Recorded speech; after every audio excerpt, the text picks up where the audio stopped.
My 25 male best friend lost a parent a year and a half ago, which led him to a mental health crisis.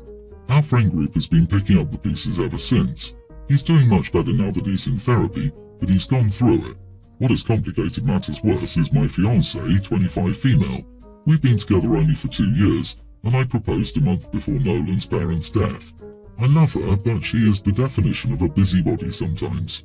My best friend is a very private person. She knows something happened to him, but she doesn't know the details of what that something is. She probably never will. But because she's around my friends and me often, as we live in the same house, she hears bits and pieces of the story and presses for more information. I try to circumvent this as best as possible. For example, I step out of the room for specific phone conversations, but still it's hard to limit the discussion about it sometimes.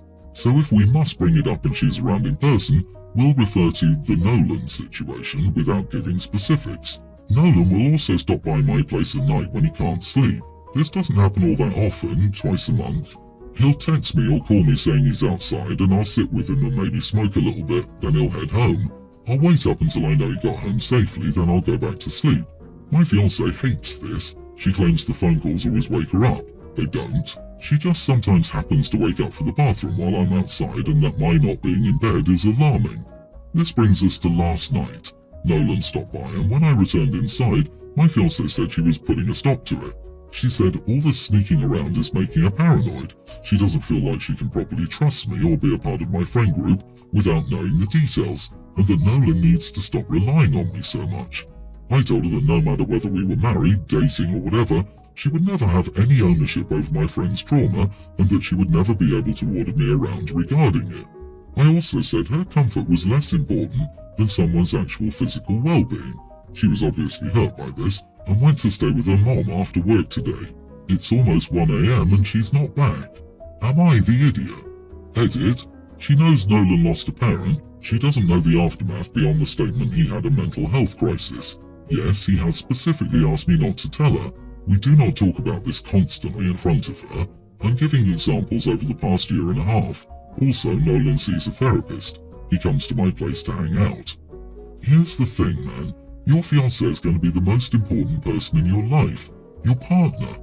And while it's true that it's up to Nolan what he shares and whom he shares it with, it does sound like you're cutting her out of the situation to a problematic degree. You are not your friend's therapist. If my SO was frequently getting up late at night because a non-mutual friend needed the equivalent of being tucked into bed multiple times a month, it would eventually begin to bother me if I was not in the loop. Yep, and apparently, Nolan hasn't even let her get to know him through small talk or anything. She's been very excluded from anything to do with Nolan. So from her perspective, you meet this guy and you two really hit it off, true love at first sight and all that crap. You're only together for 5 months and he proposes. Whoa, maybe a little scary to jump into it like this, but you love him so you're excited. But then a month later you hear that one of Nolan's parents died. Now, whenever you walk into the room when the group is over, they all shush each other and talk in hushed voices. The only thing you ever really hear is them vaguely referring to the Nolan situation. Another year and a half go by and it's all still happening. You feel like you're going crazy.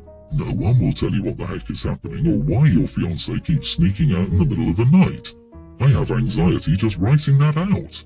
I can't even imagine how anxiety-inducing it's been to live through that. Wow, OP, you are the idiot.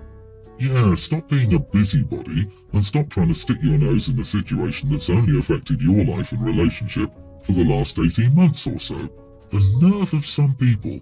Nolan is emotionally manipulating you at this point. There is a major difference between being intensely private and using this event as emotional leverage to get your group to drop whatever for him. Nothing bonds people like trauma, but your whole friend group takes this to an extreme. OP, I think you need to evaluate whether your friend is emotionally needy or doesn't want to lose you to your fiancé. Nolan is someone I care of, but fiancé is a busybody. Yikes. Is it just me or is OP way more invested in Nolan than his fiancé? Is OP more in love with Nolan than her? If so, he needs to let her go for her own benefit. She should not be the second fiddle in his heart. My fiancé and I are moving in together. We decided that she should be the one to move in with us since my home is bigger and in a better area. I have a younger teen daughter and she has 2 daughters. One is the same age as my daughter and one is a mid-teen. I live in a two-bedroom home. A few years ago, I finished the basement and added a bathroom to it and gave it to my daughter. The other room is my office, which I was planning to turn into a bedroom for my fiance's daughters. It's a small room, but it's nice, and it can fit 2 beds, especially if we add a bunk bed instead of 2 twin beds. It doesn't have a bathroom, but we don't live in a palace, so it's pretty close to the bathroom. My fiance and I have been talking about the room situation, and we don't seem to be able to agree on anything. She thinks I'm an idiot for planning to let her daughter have the entire basement for herself and force hers to share a small room. This has been my daughter's room for years. She decorated it with her mom, so she shouldn't have to give it up. Obviously her family is on her side. So am I the idiot for not asking my child to give up her room? Hard stop and do not go further with this relationship. We know you will, of course, because you don't see that this is the beginning of a lifelong problem. The only way for this relationship to survive is to move into a different house with equivalent bedrooms for the kids. What would that be? Not sure, but I know it isn't your current setup. You are in a complete no-win situation, and you'll be the idiot either to your daughter or your fiancé and her children. You are the idiot for moving 5 people into a 2-bedroom home with a basement. The fact you're even having this argument with your SO proves it's not suitable for you all. This was your daughter's home first. Making her share or give up her basement room will cause her to resent all of you, and it would be vastly unfair to displace her in her own home. However, squeezing 2 teenage girls into a tiny room is also an idiot move. Your home is not suitable for all. Although, question, is your bedroom bigger than the smaller room? If so, give up your room to the incoming 2 teenagers, and you and your SO share the smaller room. If not, get a bigger home. Well, he thinks bunk beds for teens is a good idea. You are the idiot. You think your daughter shouldn't have to give up her room, but her daughters are already giving up their rooms and house. You're all becoming one family and none of the children are choosing this. Therefore, forcing them into this will not create a positive relationship between them. I'm the single mom of 3 kids. Holly, teen female, Trevor, tween male, and Cassie, pre-tween female. I have little to no support. Their father left after Cassie was born and there was no family nearby, etc. I have 2 sitters that I can call on as needed, and I use them before I'd ever ask Polly for help. I don't want her to miss out on her teenage years. Before this incident, I only ever asked her to babysit once because I had no one else, and I paid her $15 an hour, at the time above minimum wage. This past Saturday, Polly was due to hang out with some friends. For a couple of days, Trevor was ill. He spiked a high fever that day and I had to take him to the ER. I asked Polly to watch Cassie as the sitters weren't responding. I apologised that she'd have to miss out on time with friends, but I said I'd pay her, and she could even have her friends over at our place. Polly pitched a fit and asked why I couldn't send Cassie to the neighbours. We don't know them. They moved in last month and outside waving when we get our mail. I don't have a relationship with them. Polly was irritated. I told her I'd pay her $18 an hour and that I had to go. I take Trevor to the ER and we must wait a bit. Polly kept asking if the sitters had responded, and they hadn't. Eventually it was our time to be seen, so I told Polly I'd be out of reach for a bit.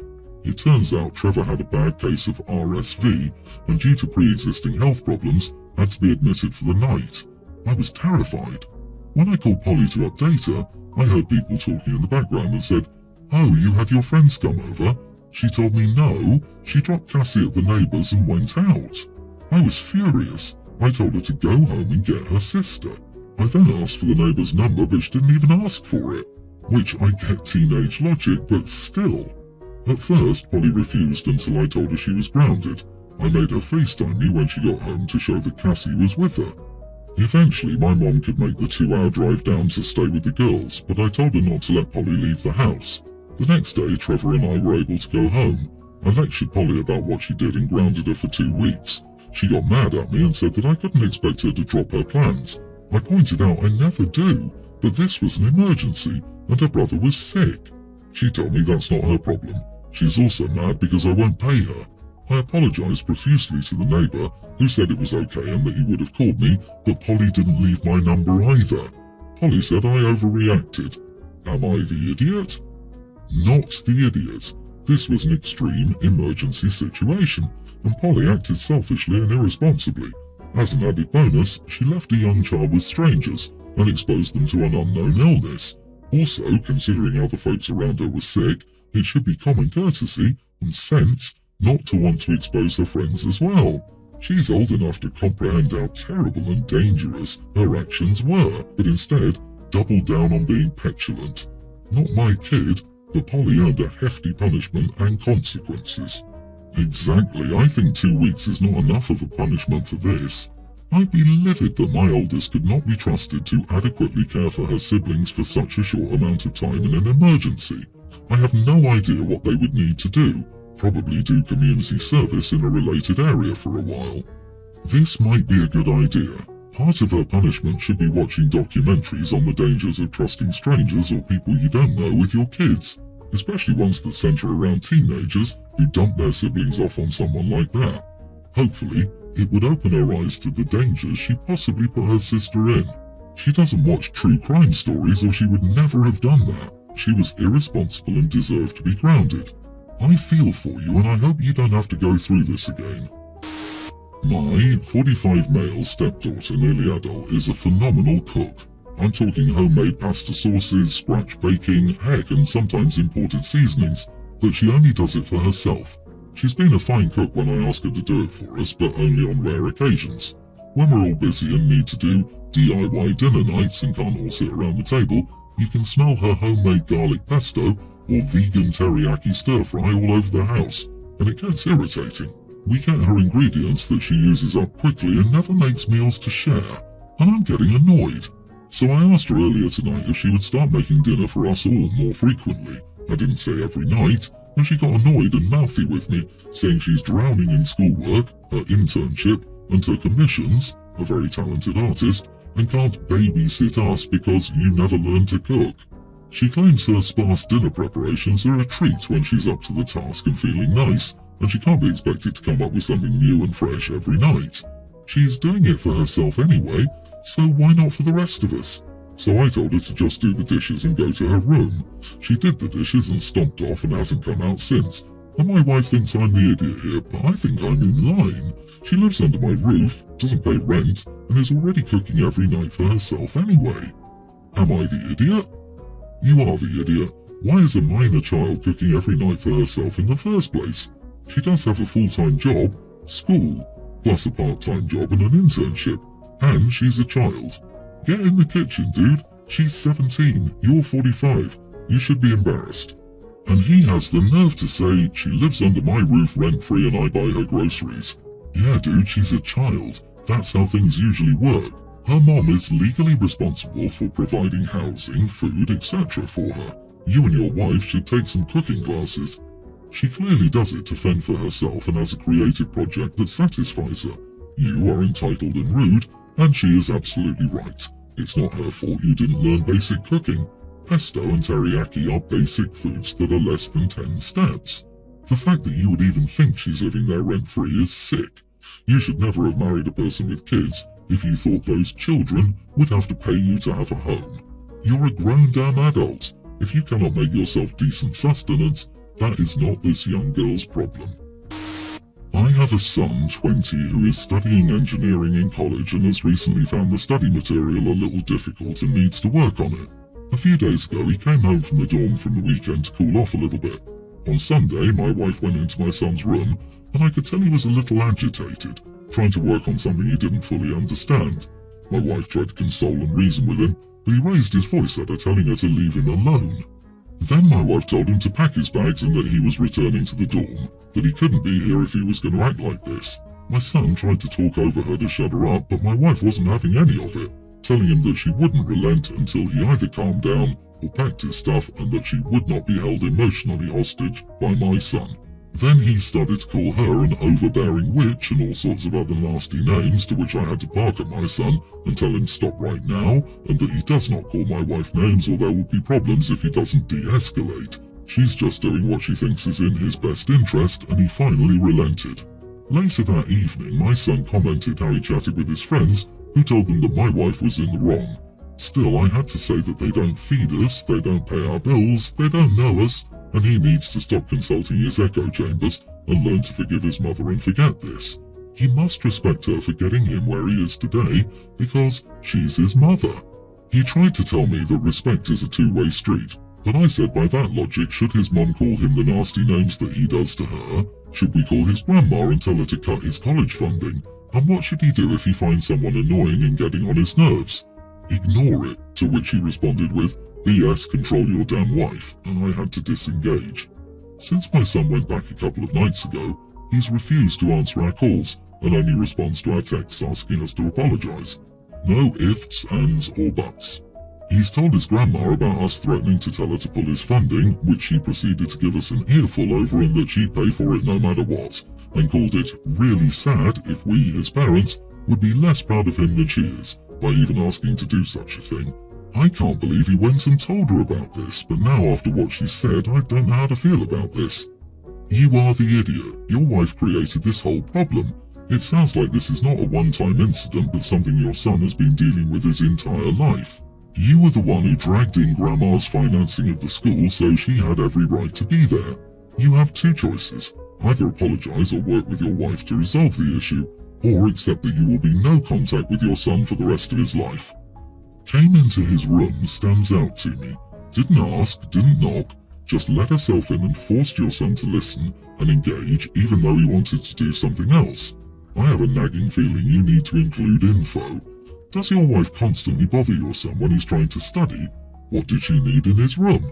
What was she reasoning with him about? Is this his birth mother? So the question I have is, why does he have to respect her when she isn't obligated to respect him? You are leaving information out to make you and your wife look good and your son look bad. I suspect Opie and his wife are also the kind of people who think respect means obedience and don't consider that respect is something their kids are also entitled to. I also got the vibe that it's a stepmom that joined the family later in the son's life and the father was trying to force a mother-son relationship, but none of that was specified. Your wife doesn't respect boundaries and her help wasn't appreciated. Her help was overbearing and it looks like she finally pushed him to his limit.